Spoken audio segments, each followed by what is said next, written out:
color code here. And then the equation of the cardioid. And they tell you what the intersection is at pi over 3 and 5 pi over 3.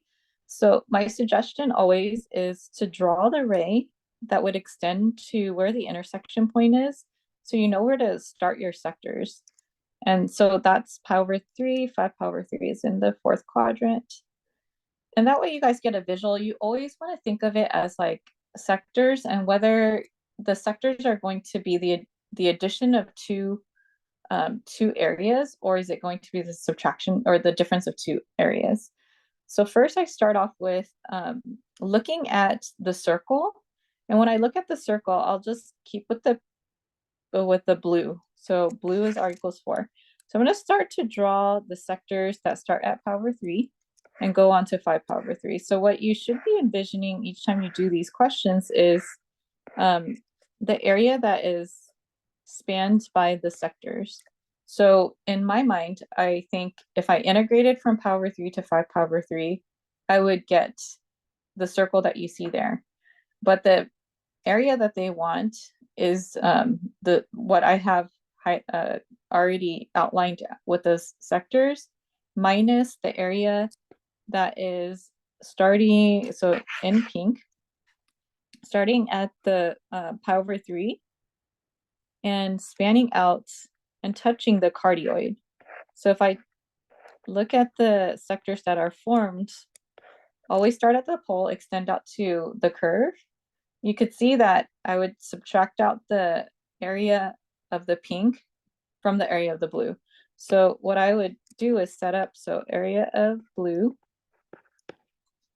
minus area of pink. And so for the blue portion of it, you would follow the formula, 1/2. So limits of integration are already given, pi over 3 to 5 pi over 3. R in this case for the blue is the circle, 4 squared, minus the area of the pink, which is 1/2, from pi over 3 to 5 pi over 3. The area of the cardioid. So in this case, the pink is 3 plus 2 cosine of theta, quantity squared, d theta. Sorry, I'm supposed to put a d theta over here. And yes, so good question. You would take a look at this, and you can leave it, since it's the free response actually just asks you guys to set up the integral. But if in a lot of the multiple choice questions, you see that it's combined because you have the common constant out front, you have the same limits of integration. So you can bring the two together and rewrite, if you guys want, on the free response, but it's not required. 4 squared minus 3 plus 2 cosine of theta, d theta. So the problem is that I've talked to a few kids who are thinking of this in terms of rectangular and wanting to do like the outer function minus the inner function, confusing it with when we were in rectangular or function mode. So there were some multiple choice questions that were on the page, I think it was page 23, in which 4 and 3 plus 2 cosine of theta were combined within as one quantity, and the difference was being squared. That's different from the way that we set it up here, where the outer being the circle, you square that, and then you subtract out the inner curve, which is the 3 plus 2 cosine of theta, and that's squared separately.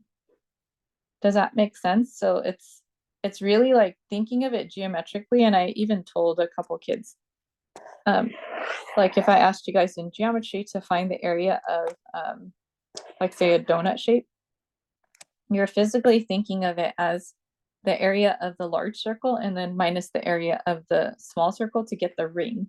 So that's the way we want to think about this, is the sectors are like slices of pizza. And if it spans from a certain angle to another angle, if it is more than what we want, we're going to subtract out the area that's inside. So in this case, the overlap that occurs is the cardioid, is the smaller and inner area. So we're subtracting that out. But the area itself is technically two separate parts. B I won't do, but that was, I feel like you guys practiced a lot on it. What I'll note that might be helpful for you guys is if you are, like the question that I gave you guys on the homework quiz was this, but I didn't give you guys a calculator for it. If you guys were doing this on a calculator, it would be useful for you guys to have, so the way that I would do this is I would first set up y equals r sine of theta, substitute in like you guys all did. So anytime they ask for slope of the line, tangent, or a normal, we're gonna want to find dy dx. That it's always been that way since we were doing it in first semester. It's dy dx, and when we think about dy dx, we want to think about dy d theta over dx d theta. And then because we want dy d theta, we need to find an expression for y as a function of theta. So I'm not going to go over the derivative of this, but I do want to just mention calculator tips for you guys here. Okay, once you guys get the expression, you're in function mode on the calculator. And this was, let's see, 2018. I'm trying to see if this, oh, this was a non-calc question. So if it was on the calculator, so you guys know what to do on the non-calc section. That was what I had you guys do on the homework quiz. But if it were on the calc section, my suggestion would be that you guys go to y1. You're in function mode. You would go to y1. You would enter in, say, the y expression, 3 plus 2 cosine of theta, sine of theta. And then for y2, you guys would enter in x, which is 3 plus 2 cosine of theta, cosine of theta. Go back to the home screen. And then since you need the derivative of y, dy d theta over dx d theta, what you guys can do is go to math 8, which is going to get you guys the derivative at a point. And do on your home screen d dx of y1, which is your y, at specifically theta equals pi over 2. Get the value to this one and then store it. So whatever your answer is, you're going to store it in, say, alpha a. And then do the same thing, d dx, we're in function mode of y2, theta equals pi over 2, plug in. And then when you guys get your answer, you don't necessarily have to store it because it's the most recent answer. And we want dy d theta over that, so we can do alpha a and then divided by the answer that we got. And so that would get us dy d theta over dx d theta without having to do everything by hand. And so especially for tomorrow, you guys are going to want to use the calculator if it's the calculator section. So things that require you to evaluate a derivative, you guys can just go straight to using the calculator. Don't do the derivative by hand. Okay, so this last one, kind of a unique question here. You have a particle moves along the portion of a curve r equals 3 plus 2 cosine of theta, where theta is in the first quadrant. The particle moves in such a way that the distance between the particle and the origin increases at a rate of 3 units per second. So in this case, they're talking about distance between the particle and the origin. So we talked about what that interpretation is, and that interpretation is that's the radius. So if I were to write the expression that they gave me, 3 units per second, that's going to be dr d theta is given to me at 3 units. So I'm going to write everything that I have down, 3 units per second. And then they also gave me r is 3 plus 2 cosine of theta. Find the rate at which the angle theta changes. So rate d theta with respect to time dt at the instant when the position of the particle corresponds to theta equals pi over 3. So at this moment in time. Okay, so when I look at my two expressions, I have here r is a function of theta, but there's nothing that discusses time here.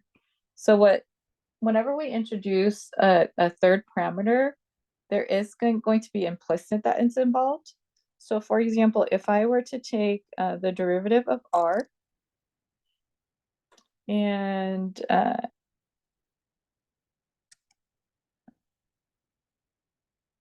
I just realized something. When I read this, it says the distance between the particle and the origin, which is r, so dr, increases at a constant rate of 3 units per second.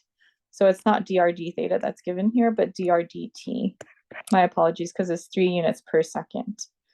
Okay, so if I were to find the derivative here, I would say that dr, and let's say I wanted to introduce time into the equation here, and I find the derivative with respect to time.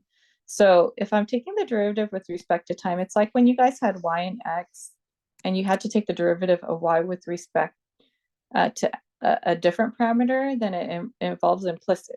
So on this side, if I take the derivative of r with respect to theta, how would I undo this equation so that they're equivalent on both sides? Or what adjustment would I make on the right-hand side to get the expression dr dt?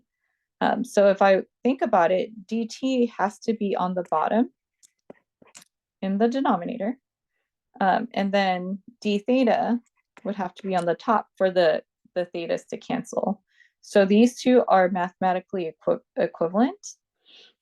So when I now go and plug some stuff in and find the values of things, I see that dr dt is given as 3. dr d theta can be found because I have r as a function of theta, so I can take the derivative.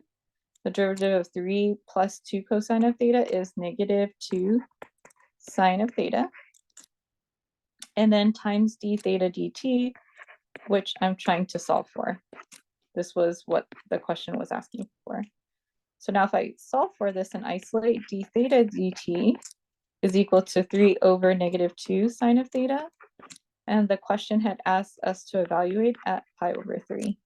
So then at that point, you could plug everything in. But that's an example of something where a variable was introduced, a third parameter of time, and we just had to adjust our derivative expressions so that we get the derivative of theta with respect to time, given only information on r and a rate of change of dr dt.